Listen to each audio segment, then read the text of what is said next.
All right, so this is not a meditation. This is actually a tool for meditation that you can use, and it is fire meditating or using a candle to meditate. Now, it doesn't just have to be a candle. It can be if you have a fireplace or a fire pit, you can do that. You can most definitely use those. And basically, all you're doing is that you are staring at the flame or into the fire.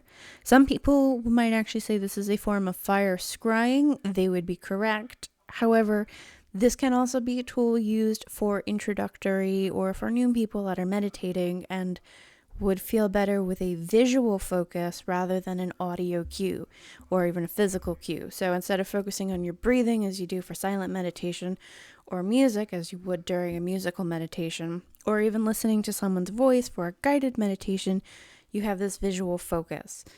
And that's all it is. You sit and you stare at the flame, you let your eyes soften, and you just kind of let yourself go and be from there. Breathe deeply.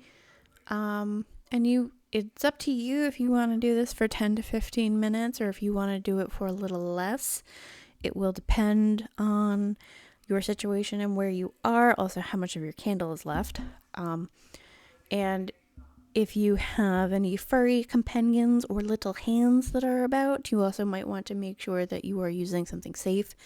If that's the case, you may want a more heavy or weighted jar candle.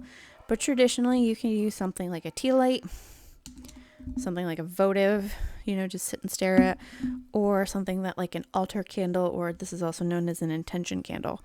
So you can use any of those and just gaze at them. If you should wear glasses or contacts, you can see what way works better for you. Take your glasses off, leave them on, and see what is easier for you. I find it easier to take my glasses off whenever I do this kind of work. Also, too, should you feel the need to close your eyes at any point during the meditation, go right ahead. And again, as stated previously, set an alarm if for whatever reason you do think you will fall asleep. And you can use this as a silent meditation. You can use this you can have music playing in the background. You can just focus on if you're using a fireplace or a fire pit, then you can just focus on the sounds of the actual fire. Now, can you use battery operated? I don't know. I've never tried it with that because traditionally what it is, it's the movement and the flicker and the color of the flame that you're focusing on. You don't have that so much with a battery operated tea light or candle. Some of them do set to flicker, but it might be a little too mechanical or too synchronized. So give it a shot if that's all that you have available to you, depending on where you live, or you don't want to run the risk of using a real candle, go right ahead. As weird as it sounds, I guess if you wanted to, you could try they have the Yule logs on YouTube.